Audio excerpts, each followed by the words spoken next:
The Castle That Killed Its Builder, Hollow Atlas, Episode 08, Narration Script, The Archivist, Cold Open, 10 in the morning, December 5th, 1926. William Kellie Smith, 56 years old, stood in the port of Lisbon, Portugal, watching the loading of a cargo vessel that was carrying the materials he had spent 3 months sourcing in Europe. Building materials for a house in Malaya. The final materials, the ones that would close the roof, finish the upper floors, complete the building he had begun 11 years earlier. He collapsed on the dock. Cardiac arrest. He died before the ship sailed. The building materials arrived in Malaya 6 months later. No one installed them. The man who had ordered them was gone.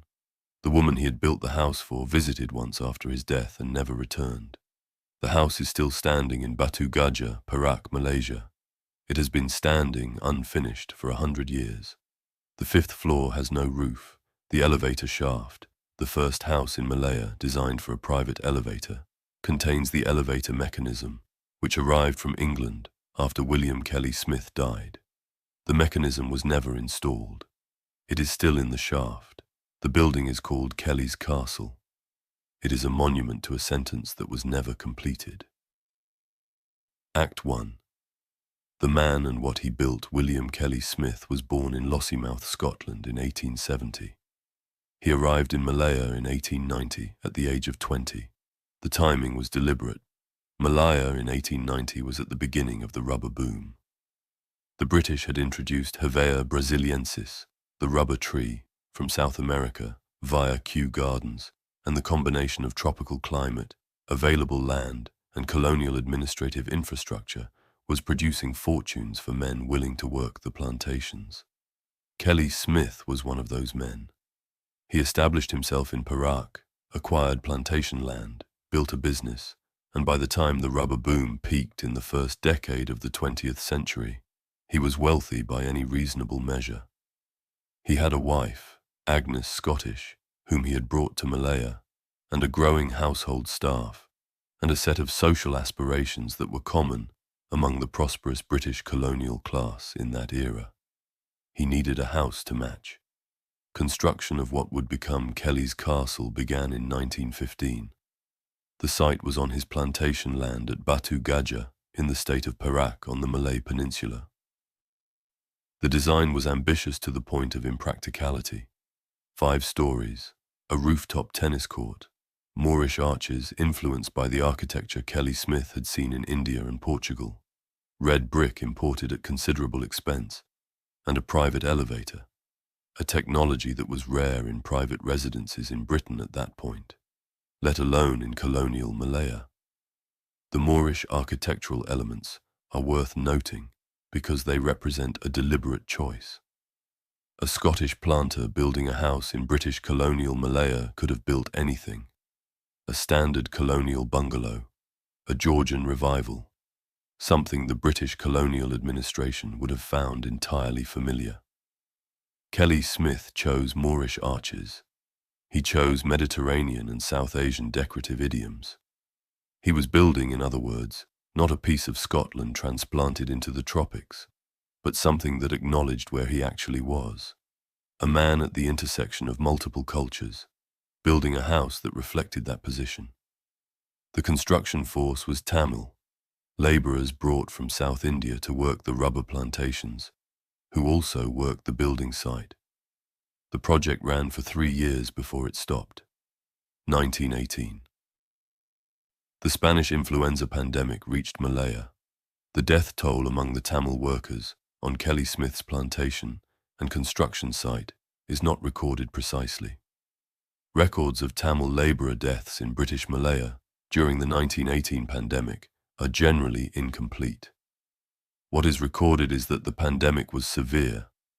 In British Malaya broadly, the death rate among the Tamil plantation labour force was significantly higher than among the British administrative class, partly due to housing conditions, partly due to access to care. What is recorded for Kellie Smith's estate specifically is that the pandemic struck, that construction halted, and that when the pandemic receded, Kellie Smith responded in an unusual way. Pattern interrupt. Here is the detail that changes everything about this story. After the pandemic, William Kellie Smith built a temple. Adjacent to the unfinished castle, on his plantation land, he commissioned a Hindu temple dedicated to Lord Murugan. He paid for it entirely. He dedicated it to the Tamil workers who had survived the influenza on his property. He wanted to thank them for surviving. The temple is still in active daily use. It receives worshippers every morning. It is a functioning Hindu shrine that has been maintained continuously since before the Second World War. And inside the temple, on one of the exterior columns, there is a figure carved in stone, a European man in a colonial suit. He is rendered in the style of the other figures in the temple, the deities, the attendants, the sacred persons, except that he is dressed like a British plantation owner, because that is what he was. William Kellie Smith, a Scottish Presbyterian from Lossiemouth, is depicted on a Hindu temple that he built. He receives daily garland offerings. The flowers are placed on his figure by worshippers who come to the temple for the primary Hindu purposes of devotion, and who also honor the man who built the structure. This has been happening continuously for approximately 100 years. The castle, by contrast, has no daily visitors in the devotional sense. It is a tourist attraction. It is open. People come. But no one brings garlands. The thing Kellie Smith actually finished, the thing he completed, is the temple. That is what receives the offerings. Act 2. The Years of Incompletion. After 1918, the rubber boom had also passed its peak. Prices fell in the early 1920s. The economic conditions that had made Kellie Smith's fortune in the first decade of the century were contracting. Overproduction, falling demand, tightening margins. The era of easy rubber money was over. Kellie Smith continued construction when he could.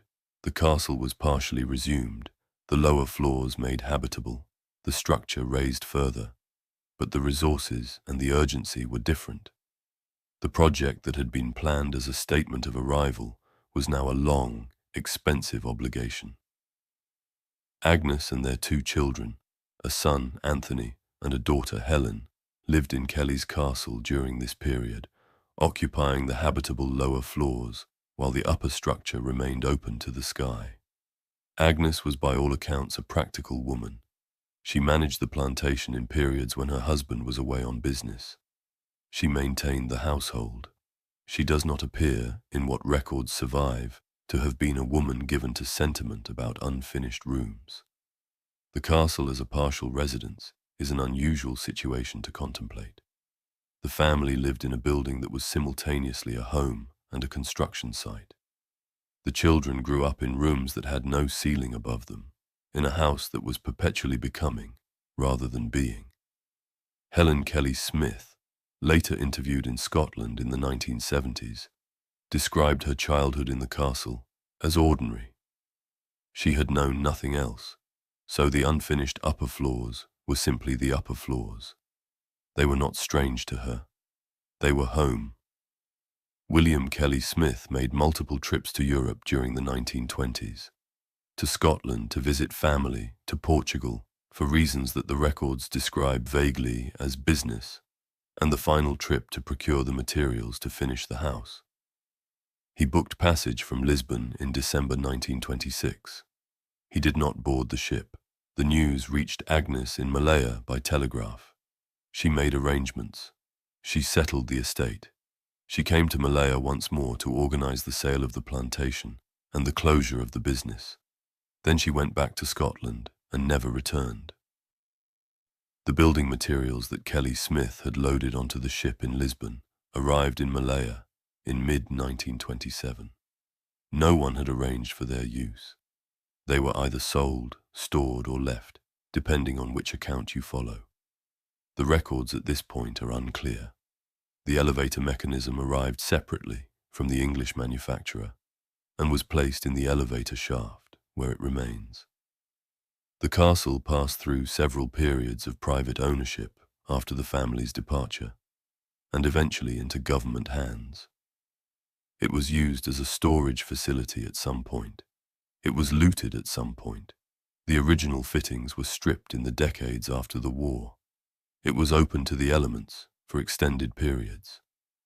The children's voices that guides report from the fourth floor have been mentioned consistently in accounts stretching back to the 1980s, when the site began attracting serious visitor attention.